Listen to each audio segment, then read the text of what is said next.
નમસ્કાર દોસ્તો, ફરીવાર આપ સૌનું દિલથી હાર્દિક સ્વાગત કરું છું ગુજરાત ગવર્મેન્ટ જોબના યુટ્યુબ પ્લેટફોર્મ પર. આજની વિડીયોમાં આગળ વધીએ એના પહેલાં તમને ગઈકાલની ઇન્ફોર્મેશન આપી દઉં તો હાલ જીપીએસસી તરફથી લગભગ 10 થી 11 નવી અપડેટ આવી છે. એકવાર જરૂરથી જોઈ લેજો. ઓનલાઈન અરજી કરવાની અપડેટ આવી ગઈ છે. રાજકોટ નાગરિક સહકારી બેંકની અંદર જુનિયર એક્ઝિક્યુટિવની જરૂર એપ્લાય કરજો. વર્ષની સૌથી મોટી ભરતીની અપડેટ આવી ગઈ છે. જુનિયર ક્લર્ક સહિત વિવિધ પદો ઉપર લગભગ 50,000થી પણ વધારે જગ્યાઓ ઉપર ભરતીની અપડેટ આવી છે. 6,000 પ્લસ જગ્યાઓ પર રેલવે રિક્રુટમેન્ટ વિભાગની અંદર જગ્યાઓ આવી ગઈ છે.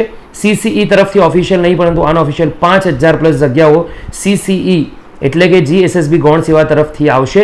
જુનિયર ઇન્સ્પેક્ટરની નવી તારીખ આવી ગઈ છે, જે પરીક્ષાની તારીખની રાહ જોઈ રહ્યા હતા. પરીક્ષાની સેક્શન ઓફિસર અને સુપરવાઇઝરની ભરતી એએમસી તરફથી આજે છેલ્લો દાડો છે તો અરજી કરી લેવા વિનંતી.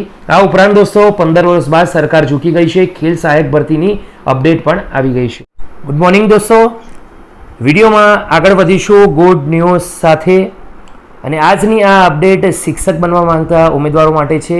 શિક્ષક ભરતીને લઈને ગુડ ન્યૂઝ ફાઇનલી આવ્યા છે. આજની વિડીયોમાં તેના વિશે ડિસ્કશન કરીશું.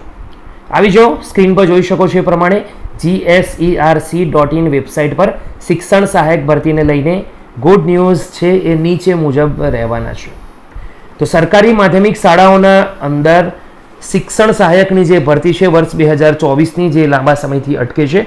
ફરી કહું છું, સરકારી માધ્યમિક શાળાઓની અંદર શિક્ષણ સહાયક ભરતી 2014ની જે લાંબા સમયથી અટકે છે તે અન્વયે શાળા પસંદગી કરવા માટેની મુદ્દત 8 જુલાઈ રાત્રિના 12 વાગ્યા પહેલા સુધી લંબાવવામાં આવે છે.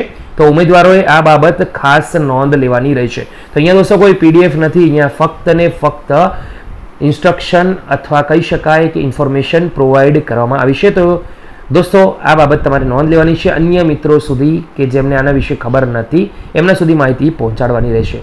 ફરીથી મળીશું દોસ્તો નવી અપડેટ સાથે. ત્યાં સુધી ગુડ બાય, ટેક કેર.